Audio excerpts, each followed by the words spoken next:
Hello, everybody, and welcome to the podcast. I've been wanting to start a podcast for a little bit, a more regular piece of content that I can do, and I want to have a co-host, and so I'd like to welcome to the channel my friend Chris.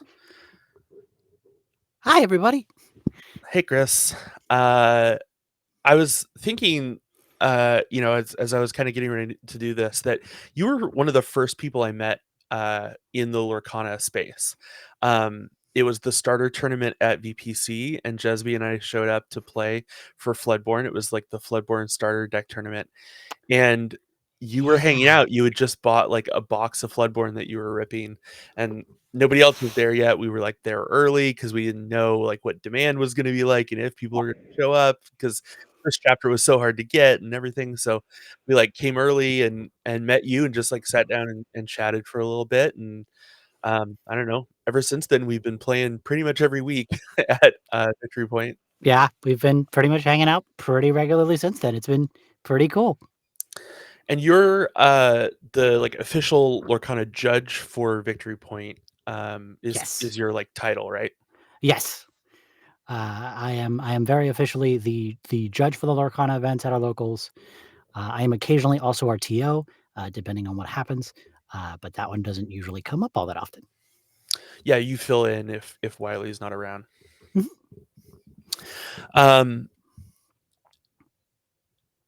Before we kind of like dive into the bulk of stuff, as a judge, did you judge other TCGs before, or did you just like jump into Lorcana? No, so judging very specifically this is kind of the first game I've officially judged in any kind of capacity.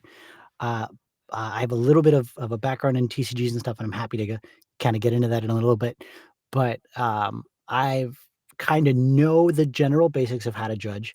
And so from there, when it was like, oh, Lorcana's a brand new game, there's a couple of new mechanics to learn. It was very easy for me to just be like, oh, well, we don't really have somebody for this yet. Let me just start figuring out kind of how these interactions work. Let me actually put a little bit of my experience to use here. So I just started judging for the local events, and that's kind of where we've been at. That's great, but you're also a player, and you've gone to 3 DLCs this year. Yes, I believe it's Dallas, Vegas, and Seattle. Yeah, so I've been to 3 of them this year. It was definitely an experience. Honestly, if I could talk about it for a sec, these are kind of the first time I've kinda traveled for big events like this, right? Um, as I mentioned, I've got a background in TCGs. I've played Magic for a number of years. I played, Pokemon. I played Yu-Gi-Oh! I've kind of played every card game under the sun, but I wasn't super competitive at any of them. This is the first one where I was like, "Oh, I really like this game. It's kind of new. I feel like I've got a shot at being halfway decently competitive at this." So, of course, they announced the big DLCs as your big, like, "Hey, you wanna go play at these? These are big pricing events." So, originally, I think my plan had been Vegas and Seattle because those were the 2 West Coast ones, uh, and Dallas happened to come up, and I was like, "You know what? I'll see if I get a ticket."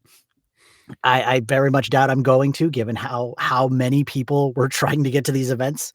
I mean, these tickets sold out in what, 2, 3 minutes tops? I mean, not even like under a minute, I think. Yeah. But I snagged a ticket. I managed to find a room with a good, like a mutual friend of ours. I managed to room with Adrian for that night. Nice. Yeah, honestly, the experience at Dallas was pretty good for my first, like, "Hey, I'm gonna go travel out of the state for this big tournament." The venue was pretty cool if it was a little bit hard to get to. I guess there was a horse show that same weekend, so it made kinda trying to find where the main event hall for Dallas was an adventure. It was real fun though. And, bunch of different people, got to meet all sorts of, semi-famous Lorcana personalities. I met Zan in person for the first time. I ran into the folks from the Forbidden Mountain, and then I ran into a bunch of our friends, like the kind of, local players from the Bay Sure. that were there.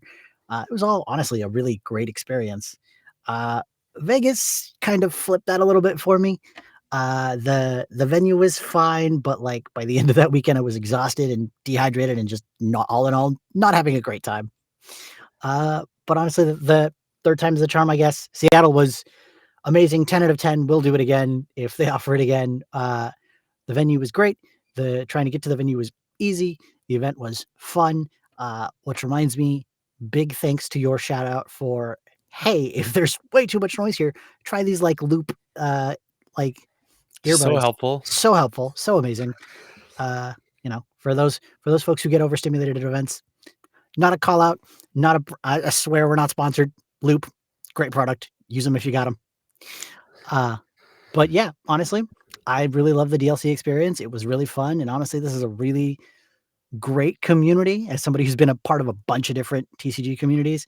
And I would very much recommend going to one of these events, even if you don't go as a competitor. There's dozens of attendee events going on all day. You've got everything from, sealed events to constructed events to pack rush events, which is super fun. And, you can sometimes go play with the creators, meet artists. It's kind of like its own little convention. It's pretty great. Yeah, the attendee experience has just gotten better and better every time, I think.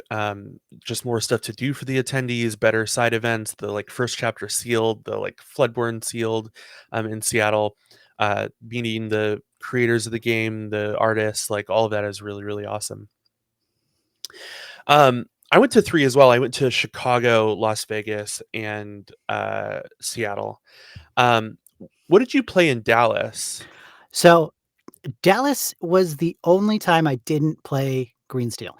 Dallas, I had yet to figure out what the new variation of Green Steel, uh, like, it was currently Bucky discard, and I wasn't yet in the mindset of, like, "Look, I should probably play what is functionally one of the more degenerate decks in the game at the moment." So I was on Amber Steel, having only played it, like, 2 weeks prior to the event, having only picked it up and put it together, like, maybe a week before I actually flew out. And honestly, given that, I think I did pretty well. Like, I was still learning lines in the Sure. middle of playing my matches of like, "Oh, wait, I can do this and do that, and then do this and do that." So, honestly, pretty good.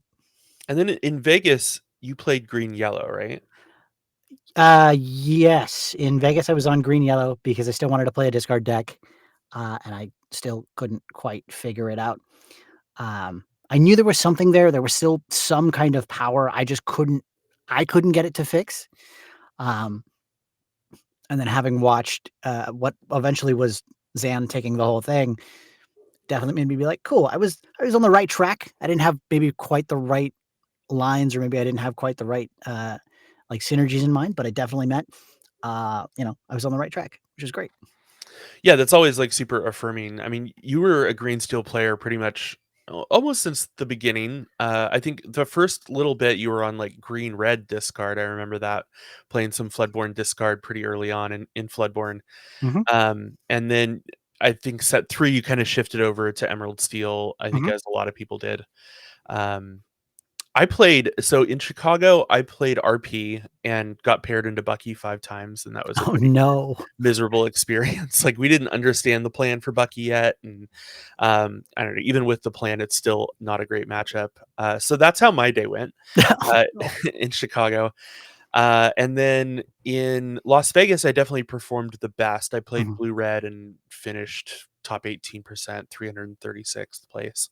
Nice. Um and then, Seattle, I played red blue and just had really bad matchups, kind of throughout, RP and Emerald Amethyst, and, um, so Vegas was definitely my best matchup spread. I played Amber Steel, like, 5 times playing, blue red, and so I feasted. Uh, That's honestly, that's one of the things you don't think about because some of it is, yeah, how well do you know your deck? How well do you know your lines? Some of it is also just luck, right? Who do you pair into? What do you play against? How in tune are they with their decks, right? 100%. Like, matchups are a lot of it.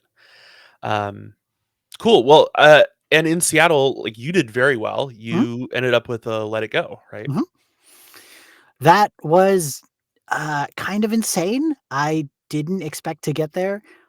Shout out to uh, Dale Bolito and the Lore Hunters on Metafy. If I didn't have Dale's guide and I wasn't part of that group and I wasn't trying to get as much information as I could on how to play Green Steel and what the matchups were and what some of the lines were that I was missing, I probably wouldn't have done as well. But yeah, no, it was an insane run. Uh, other than a couple of misplays in, like, one of my matches, like, was pretty great. That definitely would have meant I would have made day 2, but hey, like, that was still an insane run. Yeah, that's awesome. So what have you been up to in set 6? Are you still Sure. playing Green Steel? Yeah, I'm still on green steel.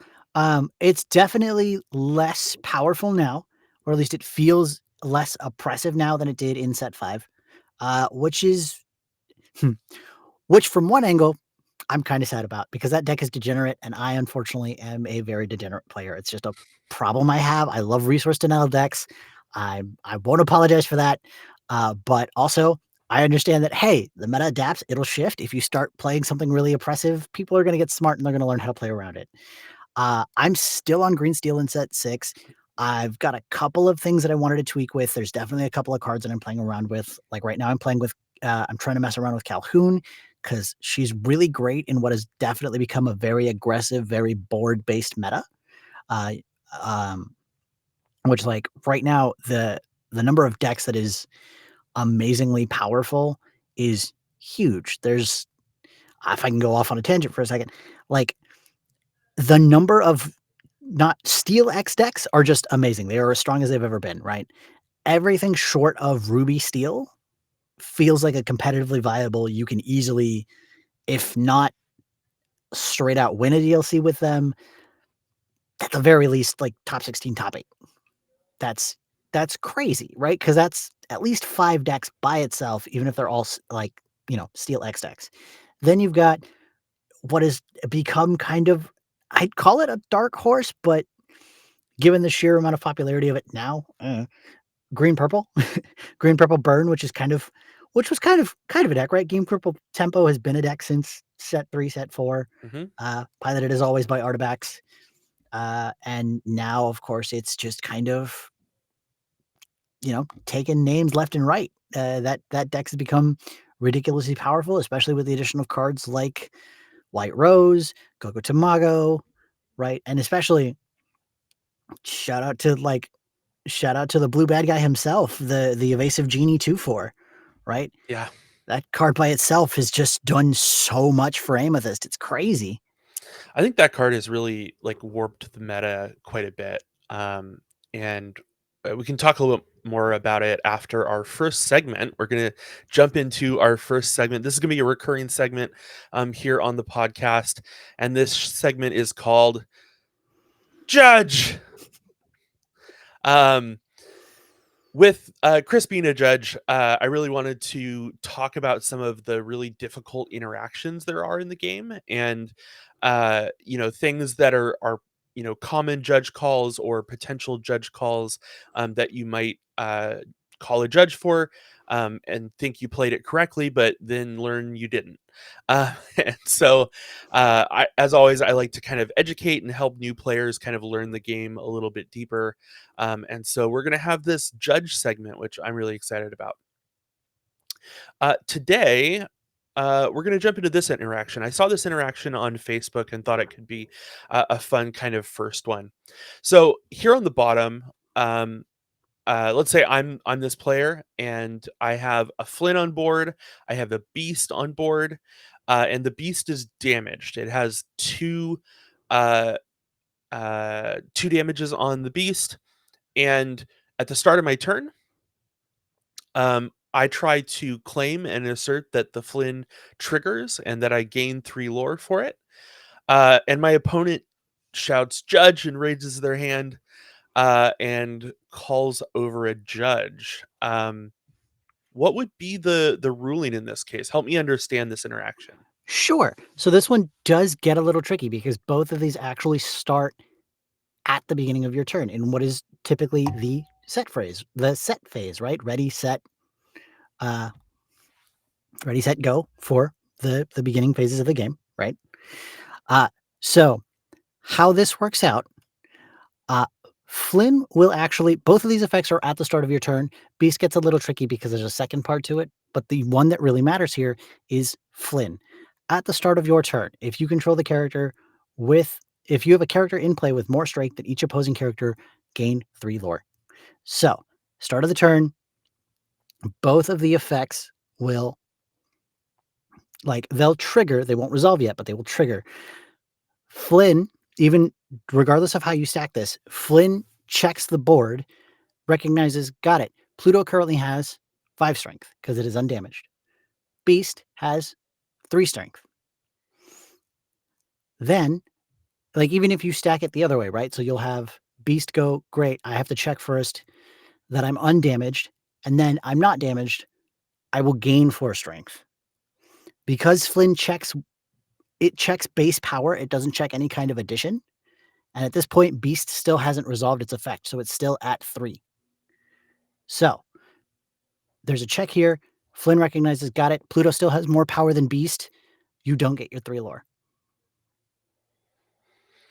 Yeah, it's kind of tricky because like they're both phrased the same, right? Like Yes. if at the beginning of your turn, if this, do this, Yep. right?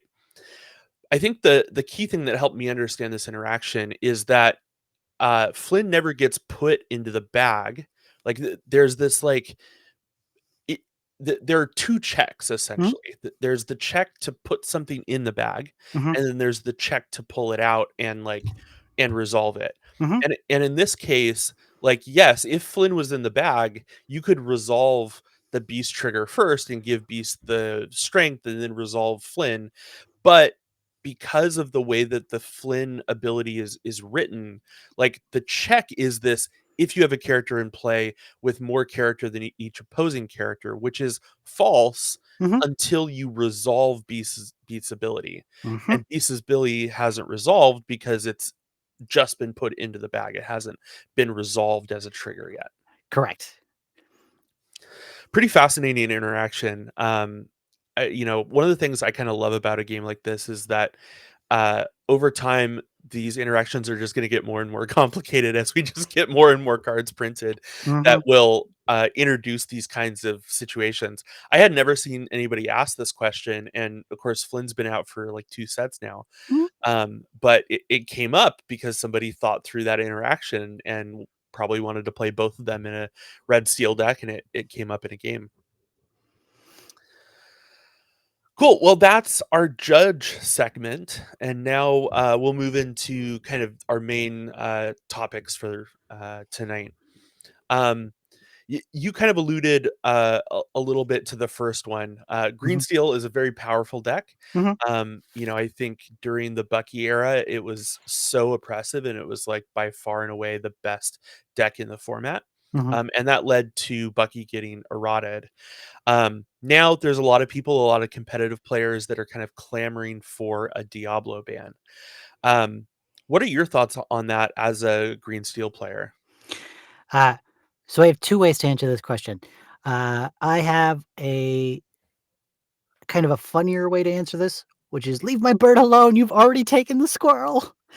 But but also, in a more serious note, uh, while I agree Diablo has a like, kind of warping effect on the meta, right? Because there are a number of cards being played that most likely wouldn't be played if the bird was not a part of the meta. You wouldn't see copies of Fire the Cannons in Amethyst Steel. You probably wouldn't see copies of Befuddle being played in, X purple decks. You might not see as many copies of something like Kit Cloudkicker. Uh, by itself, it's not that oppressive because it's not denying your opponent resources in the same way that Bucky was, and it's not as uninteractable in the same way Bucky was. Yes, Diablo is a problem because right, it's an evasive character that you can play as early as turn 2. In some situations, maybe turn 1, but you don't get any value off of it on turn 1.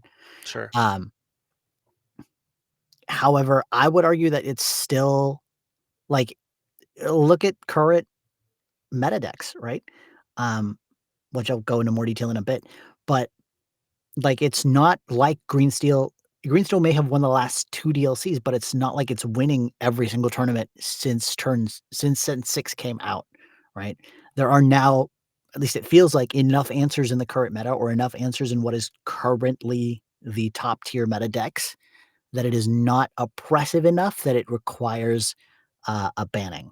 And if it does require a banning, I'd say ban it. Don't do what you did to Bucky because that's just a bunch of you functionally printed a card that can't be played. That's Yeah. just mean. Don't do that to people. Yeah, I don't know. I have complex feelings on it. I really kind of tried to refuse to play Bucky during the Bucky era. It's not a play pattern I enjoy playing Mhm. necessarily or enjoy playing against. It's definitely the Yeah. most frustrating time for me as a player. But um, I think Diablo, I don't know, I have very mixed feelings on Diablo. I think last set it did really feel like not enough decks had answers. And I Mhm. think there are still certain decks that are gonna have a really hard time answering it. Mhm. Um, it I mean, this deck's problems are not uh necessarily tied to its inability to uh, fight the bird, but like Amber Sapphire, right? Yeah. Is like a deck that just really doesn't have good answers. Like, yeah, you can play uh the Cruella de Vil that gets evasive on your turn, but it's still a 3/2, and they're just gonna zap it uh with Strength of a So Raging Fire yeah, or with Storm. Storm, right? Yeah, So like it becomes very hard to interact with Diablo if you're playing those two colors. sure. I think what's different this set is we did get a bit more um synergy that helps decks that had a harder time dealing with it before. Mhm. I think specifically of green purple. Like green purple is a deck that like basically fell out of the meta because of Bucky, right? Like Artibax was playing it a lot in set 3, but set 4 came and the deck basically dropped off the face of the planet because Mhm. it couldn't handle Diablo. It had no answer for Bucky. Like there just was no way to handle it. Now that deck has things like Gazelle even, right? Where Mhm. like on turn 2, you can play that, use your turn 1 body potentially to knock it out of the sky. Mhm. And that's just an answer it didn't have before this set. Um, you also have like Peter Pan Shadowfinder, which that card was like kind of okay, but also just an uninkable card that was bad in a lot of matchups. However, that synergizes really well with the new genie, Yeah. right? If you play that on turn 3 and then you play the genie, well, now the genie has rush and can smack something. So you're not like throwing off your curve to play, Mhm. this kind of bad card to take care of the bird. You're able to still kind of play a little bit more in pattern. So I don't know. I feel better about it this set than I definitely did last set. I think last set I would have been a little bit more on ban Diablo. Sure. Um, I also think like for me, Bucky was never the real problem. Like the real problem was the Diablo shift and the fact that Diablo is a Floodborn that can shift Without pay effectively without paying an ink cost, yeah. uh, and then allows you to do broken things like shift it, make you discard, and then sing sudden chill, right? Mhm. If the play pattern was like you play Bucky on 2 and then you play uh, Diablo on 3, you'd have to exert your Bucky to sing sudden chill to get that double discard and expose your Bucky to being removed. And I think that would have made the deck a whole lot less oppressive and a lot more easy to interact with. Um, eh, eh, so that's my No, no, own no. Yeah. personal like thing is I think the way that Diablo was printed is what exacerbated the Bucky problem. Sure. Bucky was never really a problem. Bucky was in the game for 2 sets and it wasn't a problem. It Yeah. was like an okay discard deck and then it got Diablo. Yeah, no, I very much agree with that. Uh, yeah, if you made and I understand that that was the point of set 4, right? That was the point of Ursula's Revenge was that we got, a new way to shift cards, Yep. right? But yeah, I agree, like, if it had been like, and this might be a thing they have divine space for in the future, right? You can pay 1 ink or discard like, if they'd have made it a specific thing, like they did the Shift Ursula, where it's you have to discard a song Yeah. as opposed to an action, because action is a broad category in Lorcana. You can do songs or actions, they both count as the same card, so it doesn't actually hinder you as much in your deck building as it does with Ursula. Yeah, I feel like that would have been a lot more fair. And yeah, if you'd put like an ink shift cost on it, right? If Because it was then shift 1 or yeah, shift even shift 1 is fine, right? Because then it's great, turn 2, play Bucky, you can't immediately shift Diablo and then use it to sing, you have to wait until turn 3 at least, so you can go, "Cool, pay my 1 ink, play the Diablo, and then exert Diablo to play Sudden Chill." Great, that's still an extra turn that you have to wait before you start ripping your opponent's hand apart. That gives them an extra turn to try and answer you, right? yeah. That's a little bit fairer in that case. I can see that. Unfortunately, we don't design the game. Nope. There's 'Cause I probably good reasons for that. yeah, no, don't give us that kind of power. Let's talk about the set 6 meta a little bit more broadly. I think we've talked about it a little bit, Sure. but what are some of the decks that are impressing you, the cards that are really impressing you? What's surprising you so far? Honestly, immediate standout for deck that impressed me, green purple. I right, having seen it played since at 3, I kind of knew what it was and kind of what it was doing. I didn't expect it to 1, jump in popularity as high as it did, and 2, jump to a level of power that it did. Mm, Um, Full stop, like, Gogo and Genie have made that deck so much better. yeah.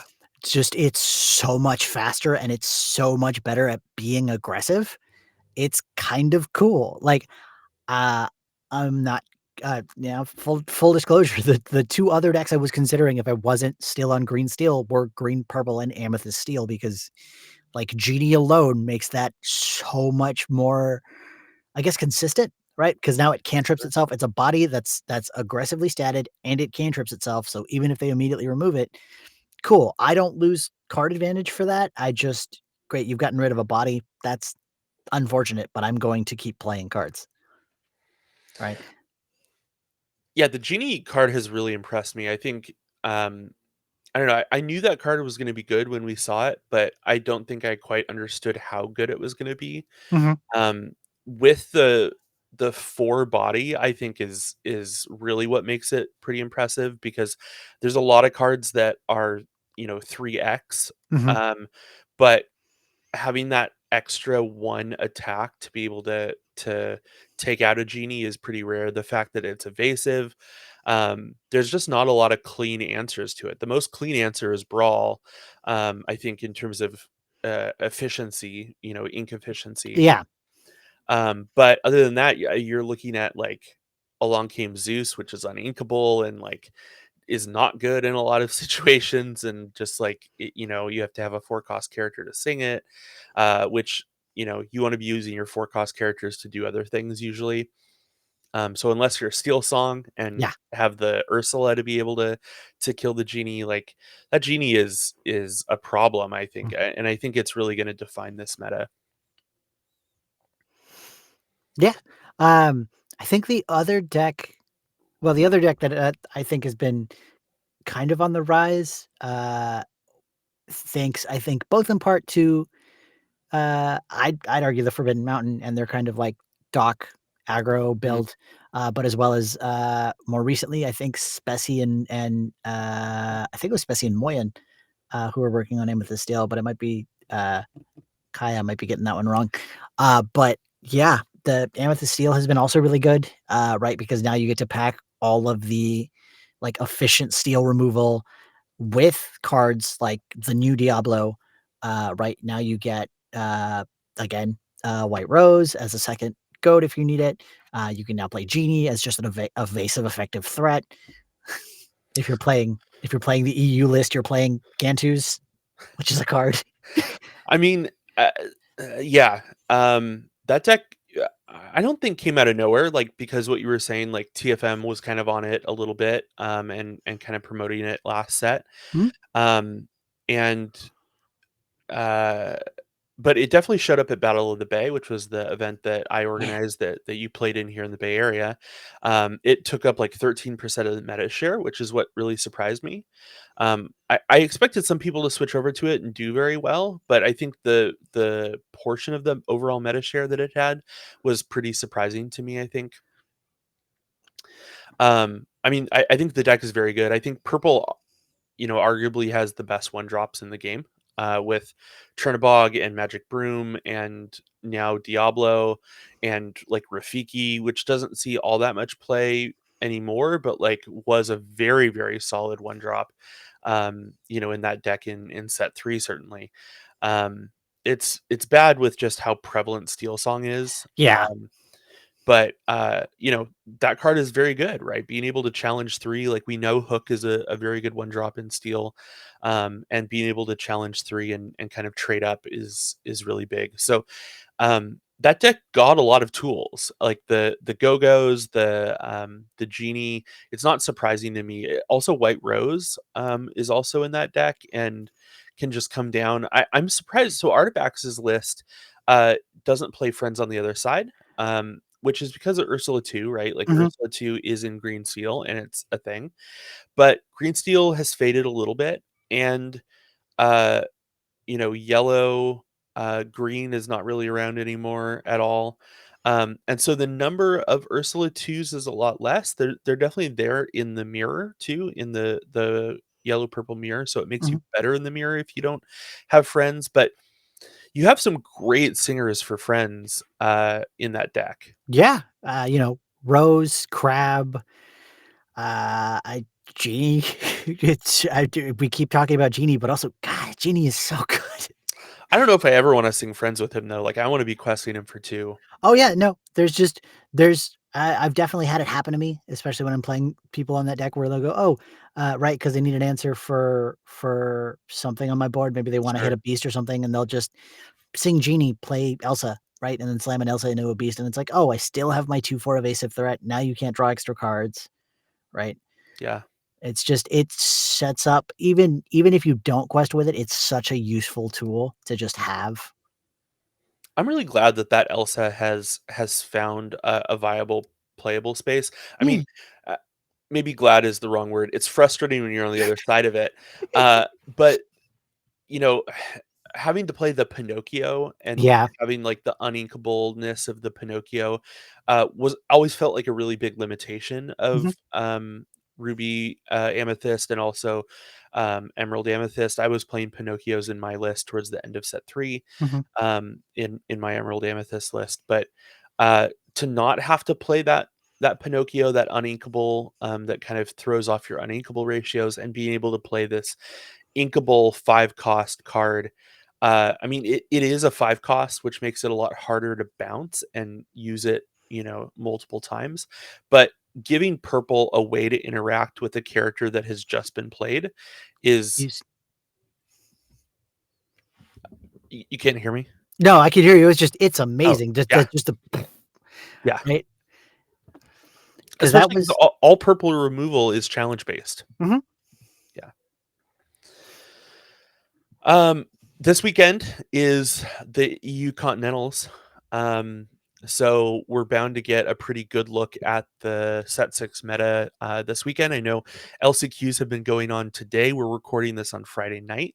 mhm. So I've heard some whisperings and inklings of stuff coming out. Uh, this is let me pull this up.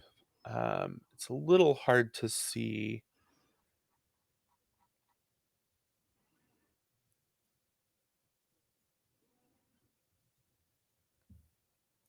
So Sailor was able to get some kind of like early data from, I think, just some people on the ground who were kind of taking a peek at what was being played. Mhm. And the finals of the morning EU LCQ had these decks. So five green purple. I think the EU loves green purple. Yep. We've kind of known that. Four RP, four yellow steel, I think is what that is getting at. Three red blue, one blue steel, one green steel, one green blue, which is a bit of a shock, I think, and one yellow green, which is Huh. also a bit of a shock. Mhm. Um, and then he followed it up with saying a new indirect unverified source seems to have all of the finalist color combos. So 10 uh, amber Amber steel, Steel. 7 green purple, 5 red blue, 4 RP, 3 blue steel, 1 green steel, 1 green blue, 1 yellow green. What's your kind of initial first thoughts on that meta? So, I definitely would have expected the green purple lists because EU has kind of become known for very much loving green purple and red purple. So, I Yep, very much expected those to be in the finale or in the finals. I'm a little surprised to see, like, 10 amber steel decks. I'm wondering if maybe some of it is, like, some of it how many of them are Steel Song? How many of them are, like, Steel Mufasa? Because that was a deck that was running around at sure. the end of set 5. Uh, I'm, my green steel heart is a little sad that there's only one of us, but it's also not a particularly popular color in the EU. Um, I mean, it never has been, and certainly when it showed up to Vegas, the same weekend, as, Birmingham, like, there was no green steel in Birmingham. nope. Uh, that although the one that does surprise me is I guess there's uh, 3, blue steel decks in the finals, which is crazy. I wonder, like, right, how does that I know Harlan Sweet was on at some blue steel variation because that's his Yep, color combo, he plays that. But I wonder who else was on that, right? Who else is playing that? What else is going on? I don't know, this seems really cool because this is a very, very, very varied meta, yep. uh, but, I'm just so surprised at the number of Amber Steel decks. That's still kind of blowing my brain. I'm not particularly surprised because, Frank Karsten is a big proponent of that deck, and Mhm. and he's pretty big over in the EU. He's representing the EU in the LCCC. Um, and he's playing Steel Song in the LCCC. Um, he's playing the or the Simba shift line. The Yeah, one okay. drop Simba with the new 5 drop uninkable Simba. I think he's playing that and the Robin Hood, so not playing like the Queen shift line, but playing the Simba shift line that then readies your entire board, Yeah. is pretty nasty. Simba can sing Whole New World. He can Mhm. shift on 3, and so I think he's kind of a perfect fit for that deck. And I'm was kind of surprised that more people hadn't really thought about that or were building that deck.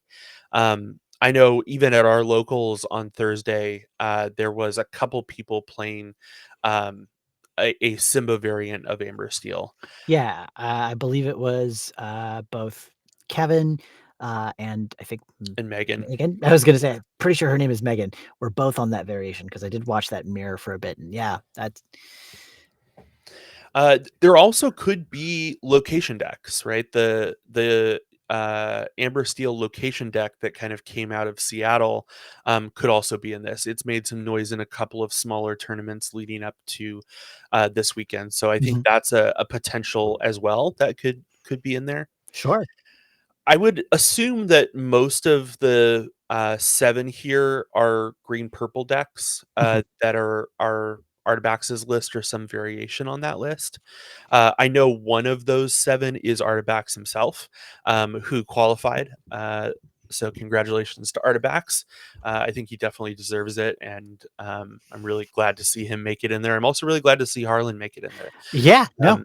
Those are 2 of, I think, the hardest working, kind of creators and players, in the space. So, I'm really happy to see them succeed. Yeah, congrats to both of them. They're great players. They've got a great right, they're great players, they're great deck builders, and their communities are just really great. So I'm happy to see them get to advance. That's really cool. One of the other things that I saw quickly on Twitter was, DKP tweeted that 2 of his students made it through LCQ. So, I would imagine that those are 2 of the red blue players, um, that were in the finals. Got it. I The other thing I'm wondering about is because given we are in a faster meta, I wonder, right, what tweaks were made to the deck to let it deal with kind of faster, like the faster play styles of something like green purple, you know, and amber steel, all that. It's just a really fascinating thing, right? We'll probably see more of the deck lists later this weekend, and Yeah. we'll probably get a better idea of what was played. Um, but I'm aware that, like, older variations of red blue are definitely struggle into something, like, quite as fast as green purple, something like that. So I think that deck just folds into green purple. Like I don't know how it wins. I lost almost every game I played against green purple last set, Mhm, and it's even worse this set. Like going Merfolk Bonsai is like kind of nuts, and then being able to like I don't know on turn 3 play I don't know crab and like take out my Tipo or something like um I don't know. Like that deck is just nuts. Bonsai is such a hard problem to deal with. You have to have a ice block or get to Medusa. mhm, And it's just questing for 2 mhm. and just like making your life really, really hard. And then Tamatoa just strikes me as a awful, awful target for Gogo. Um, like, I Yeah, mean, Tamatoa has 8 health, so yeah. you can crash a goat into it and then something else and just, like, explode for a ton of lore, and if you have 2 Go-Go's in hand and can pull off, like, double playing it, it's just that's insane. Like, it seems like such a risk to play Tamatoa, in this meta with a deck like, Green Purple on 4 Tamagos. No, I very much agree. I know one of the local players in our meta, Kurt, who's a friend of ours. I know he started playing Alice in his blue red list specifically to Mhm, try to kind of get ahead of that and be like, hey, right, quest with the Alice, give my Tamato award, give Haram ward, right, mhm. to try to play around that. Um, but yeah, no, the fact that you have to now make that call, right, is insane. The fact that you now have to use popsicles for actual healing is just kinda crazy. Yeah, indeed, like, I don't know, I have not played much Red Blue this set. It Oh, it seems bad this set, but obviously it made the finals in at least 5 of them. So, uh sure. So then I have to ask, what are you playing this set if you're not playing blue-red? I'm playing green purple a bit. And I'm also playing a blue steel list that I've kind of been cooking with a friend of mine, Jonathan Lee, who got a little bit of press on his list after the Battle of the Bay. His version is a little different than mine. He's playing locations and John Silver in a blue steel list. So it's playing like manor and mines, Mhm. and then it's playing, you know, like Doc and Happy to move them to the mines to be able to do some damage and control the board. Calhoun, Alice, Haram, Baymax, Beast, that kind of thing. But also just deploying things like Manor that are really hard to deal with. I'm going to be really excited to see Harlan's list because I know for a fact Harlan reached out to Jonathan after Battle of the Bay after seeing that list and is cooking something similar. Yeah. Um, and from what I understand, he 2-0'd every match. Let's go. Yeah, and he only won like 2 die rolls, so he 2-0'd every match, including matches where he was on the draw both times. So that's pretty impressive, and I think I don't know, I think a lot of people have kind of bemoaned the death of Blue Steel this set, that, like, Mhm. the Jim Hawkins isn't as good as people kind of thought it was, and, you know, the kind of traditional way to play Blue Steel is not as good, the kind of wheel Tamatoa plan. Yeah. Um, but, you know, I think one of the things that I kind of take away from Zan's experience is, like, uh don't stop cooking, right? Yeah. Like, uh, these decks can be solved, Mhm. and you just have to change the way that you're playing it. And like the cards that used to be good may not be good anymore, but there might be cards that you weren't playing that now are viable, right? Like Mhm.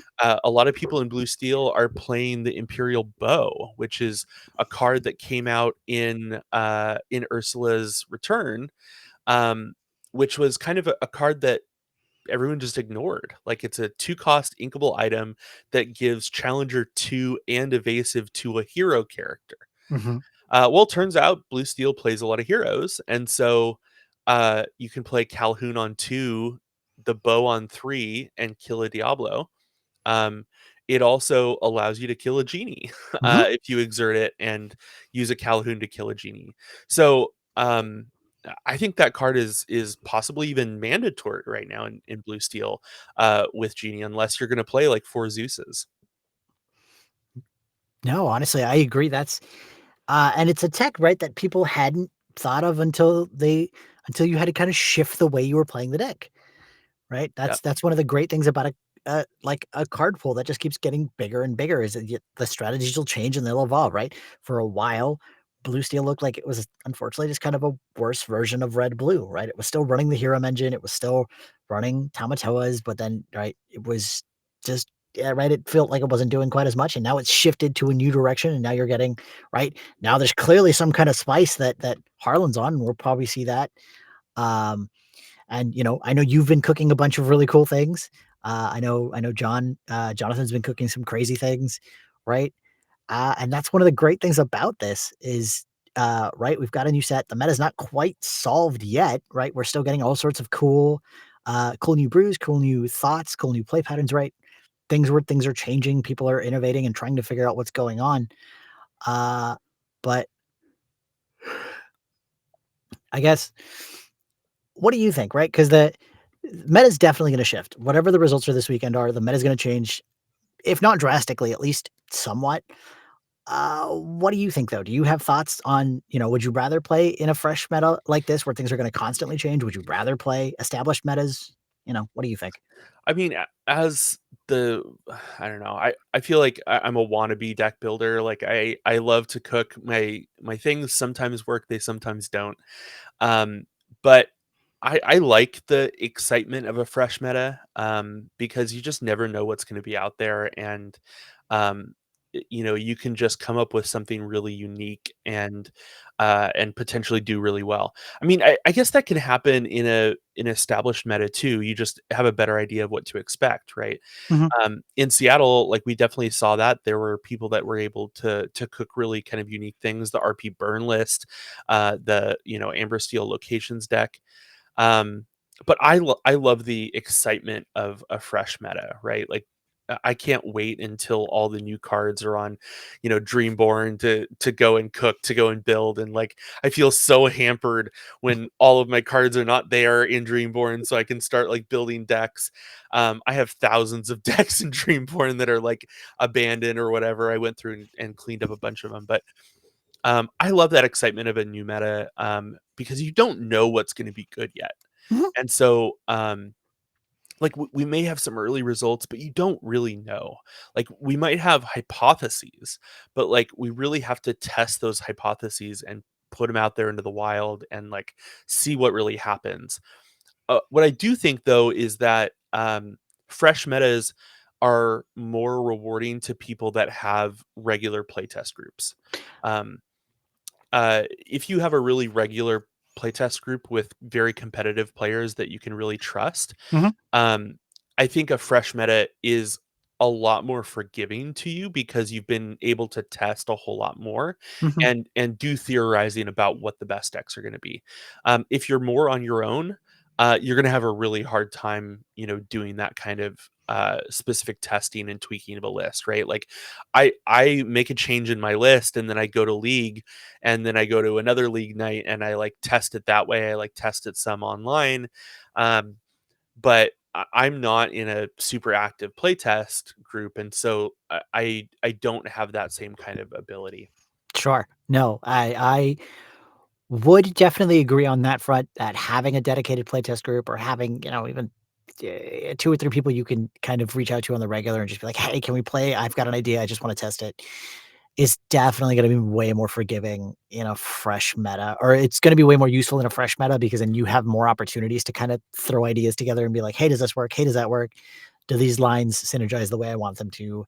Does this actually combo out? Is this more of a non-bow?" I very much agree with that. I would say though, as somebody who's kind of just that kind of player, as fun as a fresh meta is, I am very much somebody who likes a more established meta.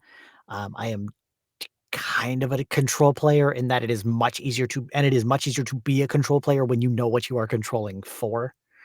Right? Because if the meta has been established, you can kind of know, great, these are the decks people are playing, these are the cards we were expecting, so these are the decks we have to prep for, or these are the cards we want to keep people off of. And that is definitely much easier to do in a already kind of established meta than it is in a new one, right? I did mention earlier when we were in set 5 post Bucky, right? I knew Green Steel was a deck. I just didn't know what the deck was yet. Um, and yeah, that's part of that issue, right? Is because I didn't know what other people were playing, so I didn't know what the decisions to make were. Um, and that's just a hey, you play more games, you have more opportunity to kind of see where people are going with cards. Sure. Um, One piece of news about European LCQs that I think has made some waves this week that we should talk about briefly is that the or I guess not the LCQ, but the championship, which starts late tonight here, West Coast time, um, will be closed deck lists. And yet there's a stream. Um, and the word, at least that has been published, is that um, deck lists for the main event will be hidden until during the Swiss portion of the tournament and public during the top 16 portion of the tournament. Players are not allowed to refuse a feature match when they are selected. Doing so will result in the player forfeiting the match. I know this has upset a lot of competitive players. There's been, a lot of outcries on social media from a lot of the big names, the players you would expect, the players on Labyrinth and Moyen and Kawa, the Podcana guys, and just other people in the space in general.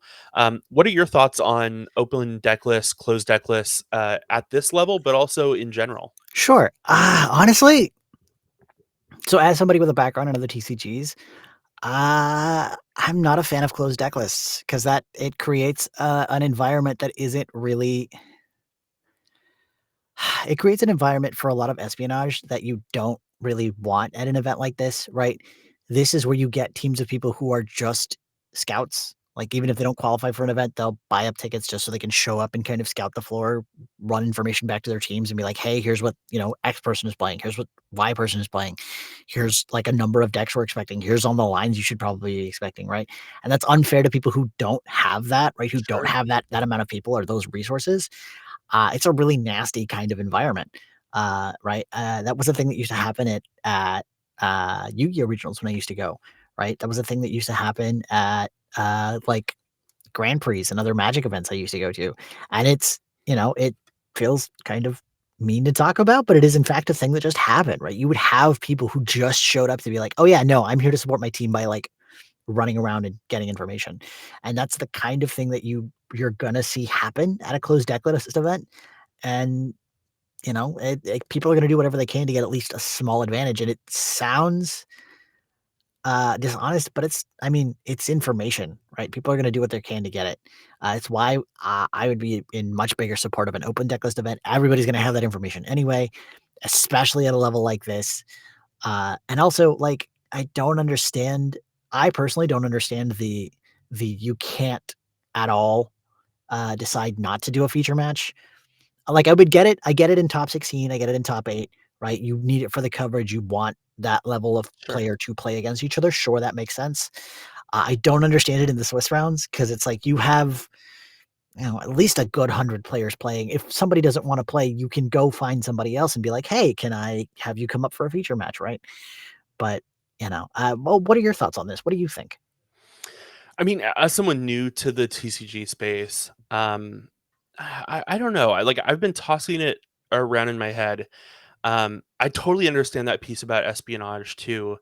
Um, I think having open deck lists puts everybody on at least a equal footing so that people can respond to the open deck list as they see fit, right?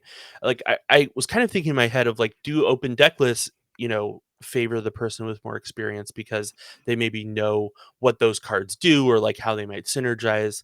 Um, but I think that's knowledge ultimately that anyone can learn and study. Um, and so I do think it would be a kind of democratizing factor. I think, my brain goes a little bit to, like, logistically, how does it work?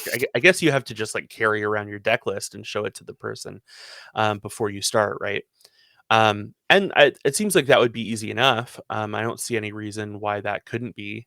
Um, I definitely think with a tournament of these stakes and with this caliber, like, these are players that had to finish in the top 16 at a DLC, to qualify. Largely, I mean, there's the Yeah. LCQ process, but, like, largely, it's people who finished in the top 16 at a DLC. Like, these are good players, um, and, like, I don't know, I would prefer to see them all on equal footing, I think. So I don't know, I'm a little disappointed in that. I doubt it's a decision that's gonna change certainly before tomorrow. Um, but, I you know will interject on that because I have heard, and this is just a rumor, but I have heard kind of rumblings that there are a bunch of players, and a bunch of like the big names that you would kind of expect for something like this, kind of talking about getting together and just kind of going to the head judge together at the beginning of this to be like, hey, this is going to be an issue and it needs to change. I don't know how effective that's going to be. I don't know if that kind of protest is going to do anything, but that is the rumor that I've heard going around. So we'll kind of see how that plays out tomorrow, I guess. Yeah, I mean, I heard of, I don't know, some other interesting tactics, people putting, like, non-Disney friendly, sleeves on, on their deck, or, like, things that are, Disney friendly, but, have, like, other copyright, stuff, like Batman sleeves or Mhm. something like that, and putting your deck in those sleeves because then they can't feature you. Um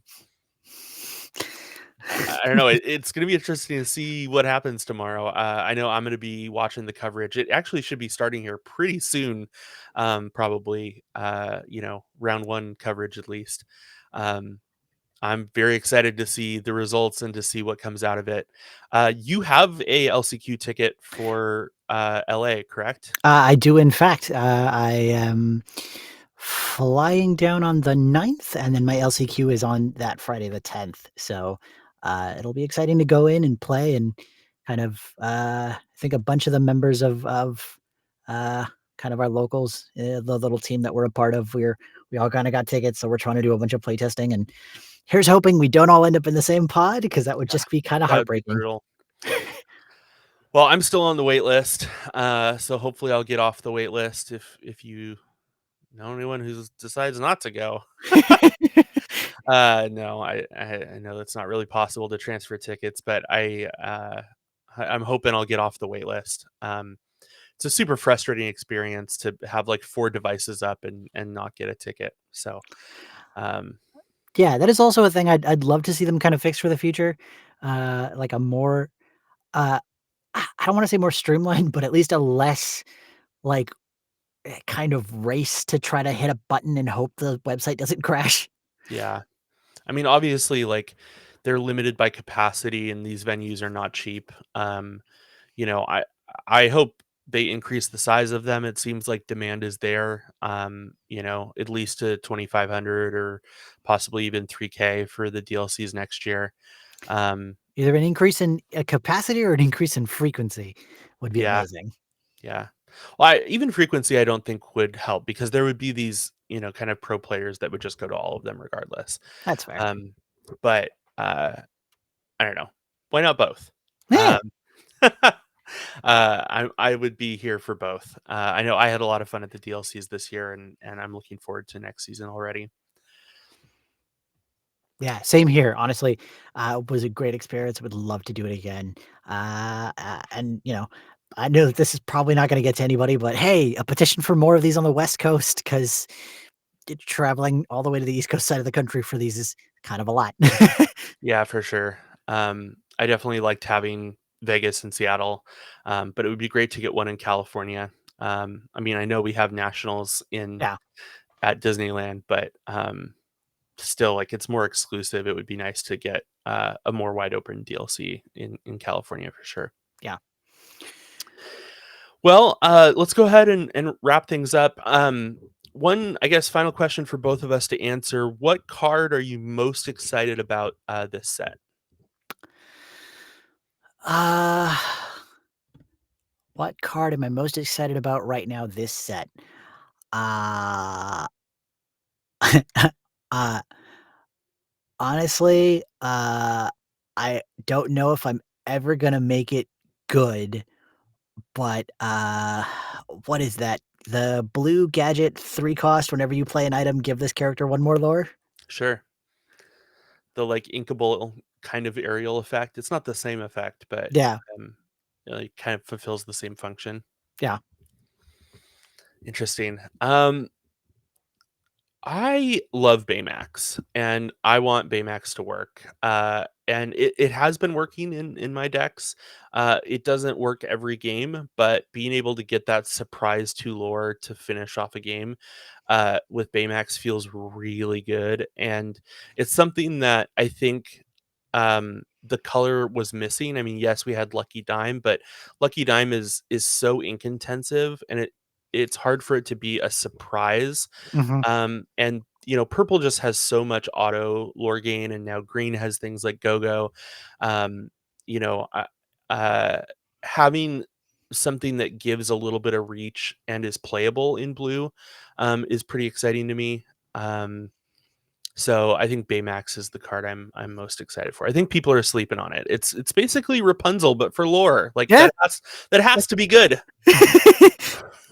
We just have to figure out how. All right. Well, thanks for joining me, Chris, for this first episode of 100 Acres of Ink. Um, let's do more of these. Yeah, of course. All right.